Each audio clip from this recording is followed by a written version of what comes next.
Assalamualaikum warahmatullahi wabarakatuh. Sobahul khair. Kaifa halukum? Alhamdulillah, ana bi khair. Ma darsunal an? Jawabannya, darsunal an al-lughatul arabiyyah. Qabla an nabtadi'a hadha dars, hayya bina naqra'ud du'a. Sebelum kita memulai pelajaran hari ini, mari kita membaca doa terlebih dahulu. Isti'dadan ad-du'a'u qabla ta'allum.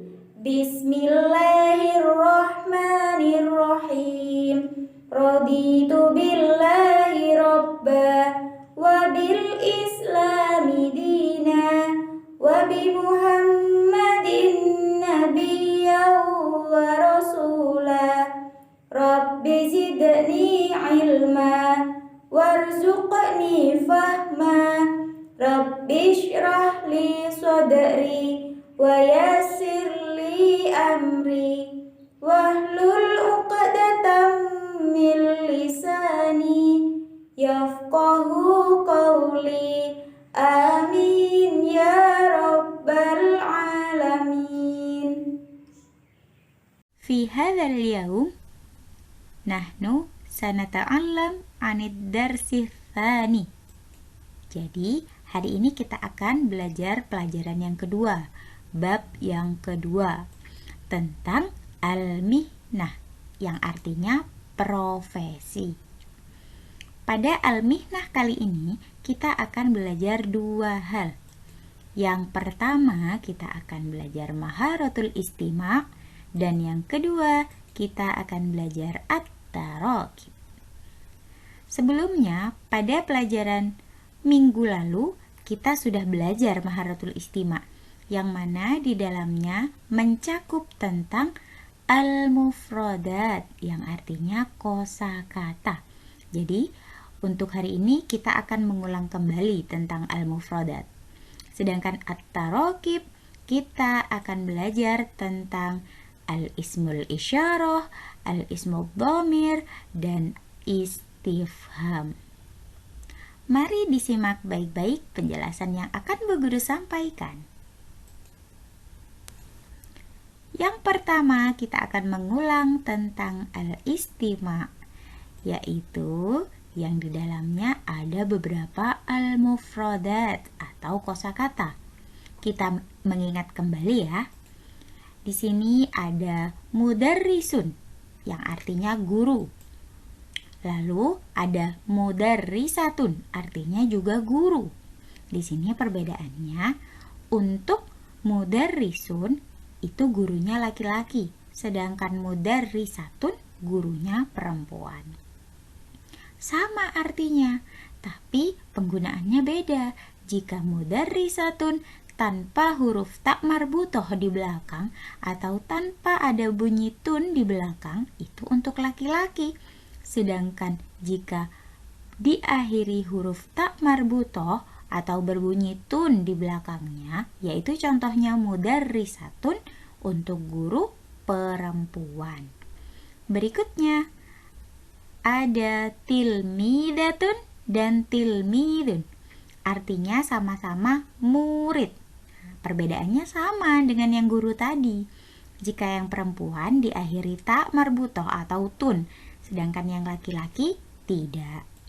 Berikutnya ada syurtiyun, artinya polisi. Lalu ada muwadzafatun, pegawai. Di sini pegawainya perempuan ya, karena berakhiran tun di belakang.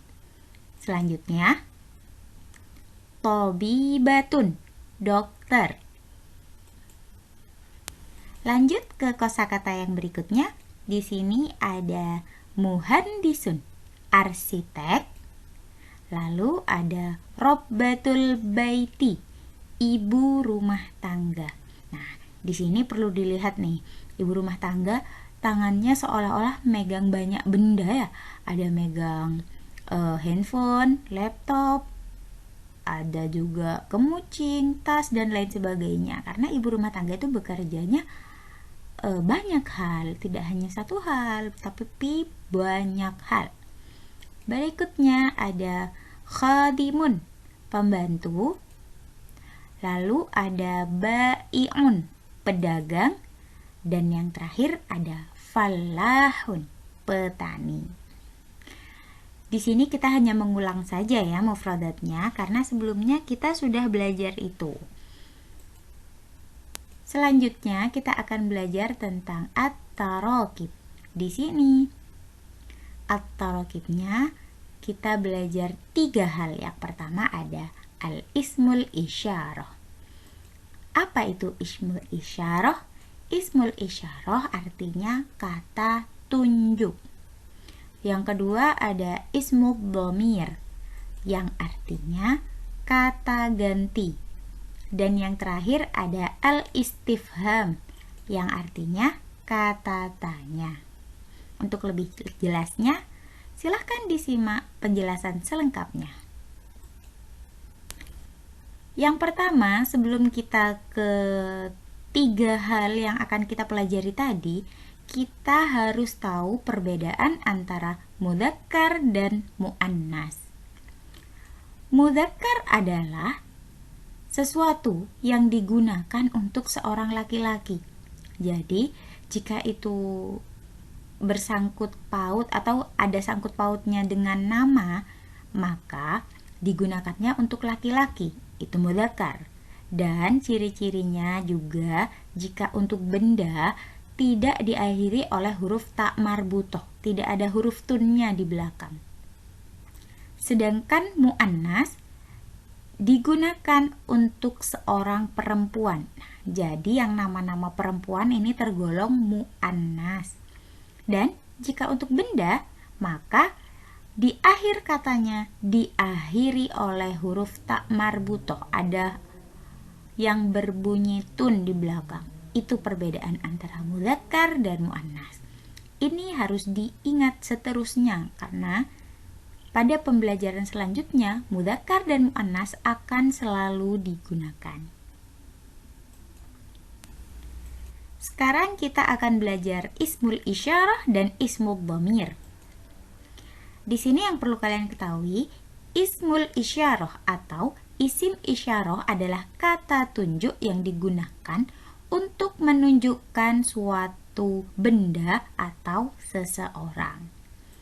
Dan isim isyarah dibagi menjadi 2, ada mudzakkar dan muannas. Perbedaannya seperti yang tadi sudah Bu Guru jelaskan di awal.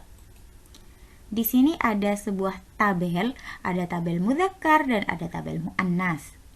Yang pertama ada hadza dan hadhihi. Artinya sama, yaitu ini, tapi penggunaannya berbeda. Jika hadza termasuk mudzakkar, jika hadhihi termasuk muannas. Selanjutnya ada dzalika dan tilka. Artinya juga sama, itu. Tapi penggunaannya berbeda. Dzalika tergolong mudzakkar dan tilka tergolong muannas. Jadi, seperti yang sudah dijelaskan, kalau namanya laki-laki, kita pakai yang hadza atau dzalika. Karena laki-laki itu tergolong mudzakkar, sedangkan yang perempuan menggunakan muannas.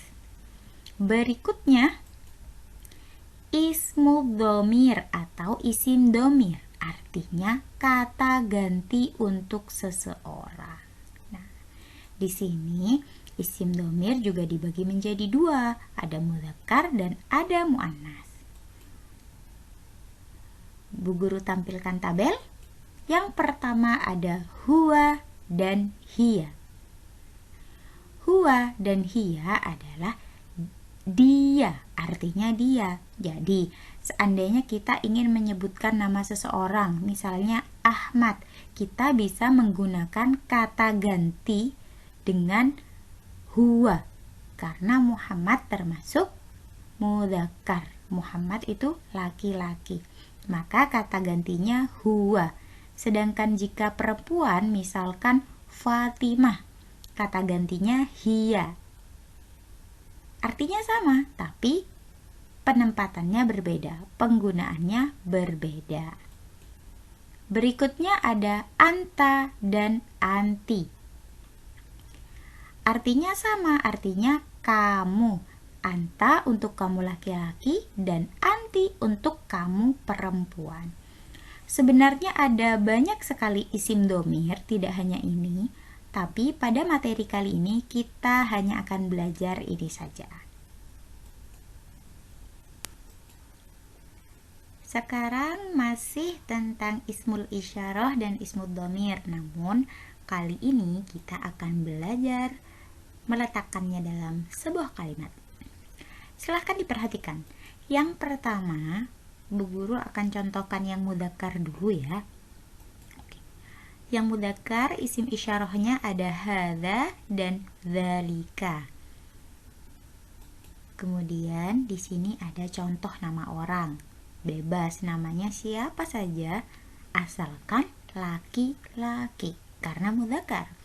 Berikutnya ada huwa, kata ganti dari Umar. Karena Umar ini laki-laki, maka kata gantinya huwa. Berikutnya di sini ada profesinya. Jadi kalau kita gabungkan, boleh menggunakan hadza, boleh menggunakan hadhihi. Hadza Umar, huwa mudarrisun. Ini Umar, dia seorang guru.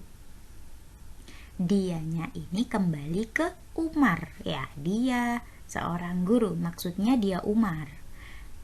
Diingat ya, di sini menggunakan huwa karena Umar. Kata gantinya huwa, dia laki-laki. Contoh yang berikutnya di sini ada nama Aziz. Pekerjaannya syurtiyun. Dzalika Aziz, huwa syurtiyun. Jadi dari awal hingga akhir termasuk mudzakkar. Dzalika itu mudzakkar, Aziz nama laki-laki termasuk mudzakkar, huwa kata ganti termasuk mudzakkar, syurtiyun juga termasuk mudzakkar. Yang terakhir ada sholih dan fallahun. Dzalika atau hadza sholih, huwa fallahun. Ini soleh, dia seorang petani. Jadi intinya untuk yang mudzakkar dari awal hingga akhir harus mudzakkar, harus tergolong mudzakkar. Jika nama orang maka harus laki-laki. Jika profesi tidak diakhiri oleh tak marbutoh di akhir kata. Seperti itu ya. Berikutnya yang muannas. Yang tergolong muannas isim isyarahnya ada hadhihi dan tilka. Kemudian nama orangnya bebas. Di sini Bu Guru pakai Halimah. Kemudian kata gantinya menggunakan hiya. Nah, ini pekerjaannya. Bisa kita gabungkan sendiri. Hadhihi Halimah, hiya mudarrisatun. Ini Halimah, dia seorang guru. Tilka Azizah, hiya syurtiyatun. Itu Azizah, dia seorang polisi. Tilka solihah, hiya fallahah, fallahatun. Itu solehah, dia seorang petani. Lihat perbedaannya. Mudarrisun, mudarrisatun. Syurtiyun, syurtiyatun. Fallahun, fallahatun. Berbedanya di huruf tak marbutoh jika profesi ya. Sedangkan jika nama orang, maka perempuan. Bisa saja nama perempuan tidak ada huruf tu-nya di belakang, tidak ada huruf tak marbutohnya di belakang. Contohnya, Salma, Salwa, itu tidak ada huruf tak marbutoh ya di belakang, tapi tetap tergolong muannas karena nama perempuan. Sampai di sini paham ya? Berikutnya, Bu Guru akan menjelaskan tentang al-istifham. Apa itu al-istifham? Al-istifham adalah kata tanya yang digunakan untuk menanyakan sesuatu. Namanya kata tanya pasti untuk bertanya. Di sini ada beberapa al-istifham. Misalnya ada aina yang artinya di mana, man siapa, ma apa, kaifa bagaimana, mata kapan, limadha kenapa, dan juga ada hal apakah. Ada lagi banyak sebenarnya ya, kata tanya itu ada banyak. Di sini Bu Guru hanya sebutkan beberapa saja. Namun pada materi kali ini kita hanya akan belajar satu kata tanya, yaitu hal, yang artinya apakah. Jika pertanyaan itu diawali oleh kata tanya hal yang artinya apakah, maka jawabannya sudah pasti di antara dua pilihan. Yang pertama, bisa jawabannya na'am yang artinya ya, atau yang kedua, bisa jawabannya la yang artinya tidak. Jadi, pertanyaan hal akan dijawab oleh dua kata ini di awalnya, ya atau tidak. Untuk lebih jelasnya, sekarang kita langsung ke contoh saja. Ya, masih pada al-istifham. Di sini Bu Guru contohkan hal hadhihi rabbatul baiti. Apakah ini seorang ibu rumah tangga? Rabbatul baiti itu artinya ibu rumah tangga ya. Apakah ini seorang ibu rumah tangga? Di sini disediakan gambar. Nah, di sini disediakan gambar ibu rumah tangga ini ya tadi ya. Maka jawabannya na'am. Kenapa na'am? Karena di sini kan pertanyaannya apakah ini seorang ibu rumah tangga, sedangkan gambar yang disediakan memang ibu rumah tangga, maka jawabannya na'am. Hadhihi rabbatul baiti. Iya, ini seorang ibu rumah tangga. Perlu diingat kembali, jika pertanyaannya tentang rabbatul baiti, yang ditanyakan ibu rumah tangga, dan gambar yang disediakan di sini adalah ibu rumah tangga, berarti kan cocok. Jawabannya antara soal dan gambar yang disediakan itu cocok, sama-sama ibu rumah tangga, maka jawabannya pasti na'am atau iya. Dan kita tinggal menulis ulang, yaitu rabbatul baiti. Hadhihinya tetap ya. Hal hadhihi rabbatul baiti? Na'am, hadhihi rabbatul baiti. Jadi kalau na'am, soalnya tinggal ditulis lagi saja. Bedanya halnya dihapus, diganti na'am. Seperti itu ya. Contoh kedua. Pertanyaannya sama, tapi di sini Bu Guru ubah tilka. Hal tilka rabbatul baiti? Apakah itu seorang ibu rumah tangga? Di sini gambar yang disediakan adalah seorang pembantu. Maka jika antara pertanyaan dan gambar yang disediakan tidak cocok, yang ditanyakan apakah itu ibu rumah tangga, sedangkan gambarnya bukan ibu rumah tangga, maka jawabannya diawali oleh kata la yang artinya tidak. Karena tidak sesuai ya antara pertanyaan dengan gambar yang disediakan. La. Setelah kata la, kita tidak boleh menuliskan tilka rabbatul baiti. Kenapa? Karena yang dimaksud di situ bukan rabbatul baiti. Kita kan sudah menjawab la. Apa itu? Itu pembantu. Nah, kita jawab la. Tilka khadimatun. Tidak, itu seorang pembantu. Nah, di sini kita bisa lihat perbedaannya ya. Yang pertama, jawabannya na'am. Karena antara pertanyaan dan gambar yang disediakan sesuai.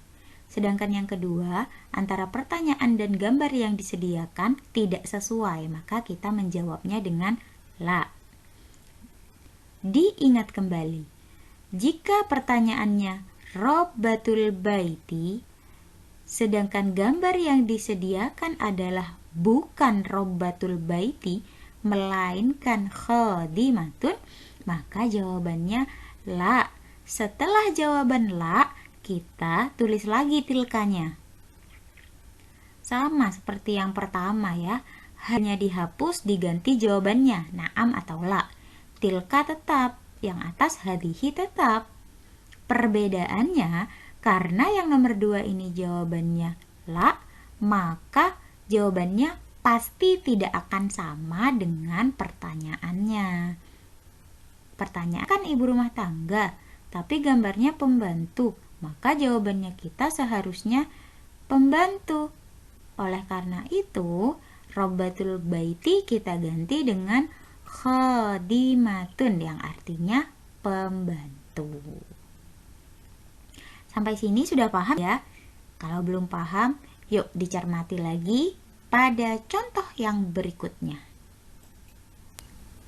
Di sini Bu Guru kembali mencontohkan. Yang pertama ada kalimat tanya, hal huwa mudarrisun? Apakah dia seorang guru?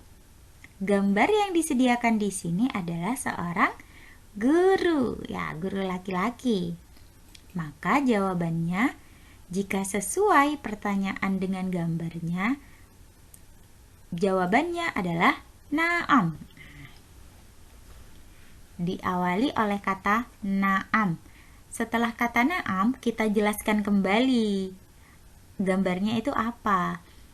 Apakah dia seorang guru? Iya, dia seorang guru.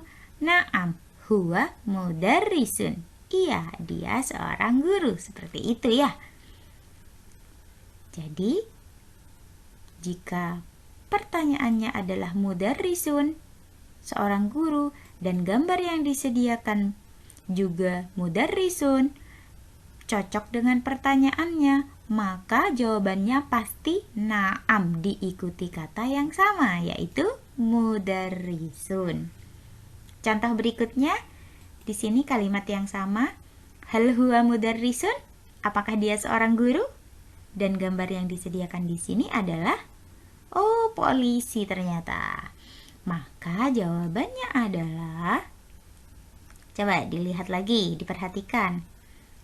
Di sini pertanyaannya guru, tapi gambarnya polisi. Cocok tidak?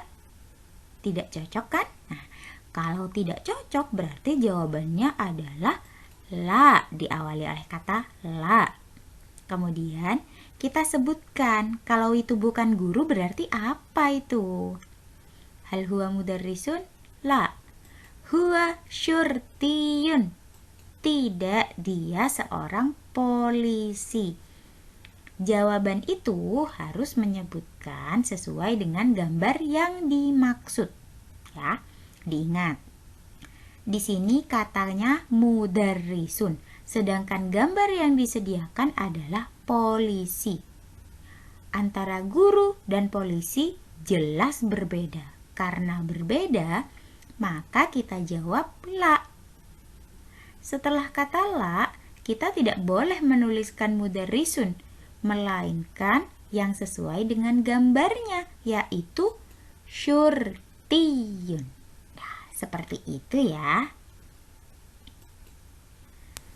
Berikutnya, Bu Guru menjelaskan tugas Ananda di rumah. Untuk tugasnya silahkan dicek di buku paket halaman 21 dan 22 yang A. Itu tentang membuat kalimat yang hadza. Misal hadza Ahmad huwa, seperti itu. Di situ sudah ada contoh juga. Jadi silahkan dicermati dulu contohnya ya. Kemudian di halaman 23 dan 24 yang E. 23 dan 24 yang E itu tadi tentang cara menjawab pertanyaan hal. Nah, dijawab na'am atau la sesuai dengan gambarnya. Tugas untuk yang halaman 21 dan 22 itu dikerjakan di buku tulis ya. Karena jika di buku paket nanti tidak rapi. karena butuh banyak ruang. Untuk 23 dan 24 boleh juga di buku tulis sekalian ya. Silahkan ditulis jawabannya saja. Untuk tadi yang Bu Guru sudah jelaskan, itu silahkan dicatat di bukunya, dicatat yang penting-penting ya, agar kalian tidak mudah lupa. Nanti kalau misalkan videonya udah nggak ditonton, kalian lupa, linknya hilang, videonya Bu Arda lupa namanya apa. Nah, jadi lebih baik dicatat di bukunya. Dan Bu Arda harap semuanya dikumpulkan tugas hari ini ya. Hari ini dikumpulin langsung biar nggak numpuk-numpuk tugasnya ya. Jika ada pertanyaan, silahkan ditanyakan ke gurunya masing-masing. Sebelum kita mengakhiri pelajaran pada hari ini, alangkah lebih baiknya kita berdoa terlebih dahulu. Isti'dadan ad-du'a'u ba'da ta'allum. Bismillahirrahmanirrahim. Subhanakallahumma wa bihamdik, asyhadu an la ilaha illa anta, astaghfiruka wa atubu ilaik. Walhamdulillahi rabbil alamin. Semoga apa yang sudah kita pelajari bisa menjadi ilmu yang bermanfaat bagi kita semua. Amin ya rabbal alamin. Nah, dan yang terakhir kali, tidak bosan Bu Garda untuk mengingatkan selalu, jangan lupa sholatnya selalu dijaga. Lalu mengajinya, selalu mengaji di rumah ya. Dan jangan lupa selalu belajar, karena jika kita hanya berdoa tanpa belajar, itu juga bohong namanya ya. Dan yang tidak kalah pentingnya, selalu menjaga kesehatan. Semoga kita semua selalu dalam lindungan Allah Subhanahu wa ta'ala. Amin ya rabbal alamin. Syukran ala ihtimamikum. Terima kasih atas perhatiannya. Wassalamualaikum warahmatullahi wabarakatuh. Ilal liqa.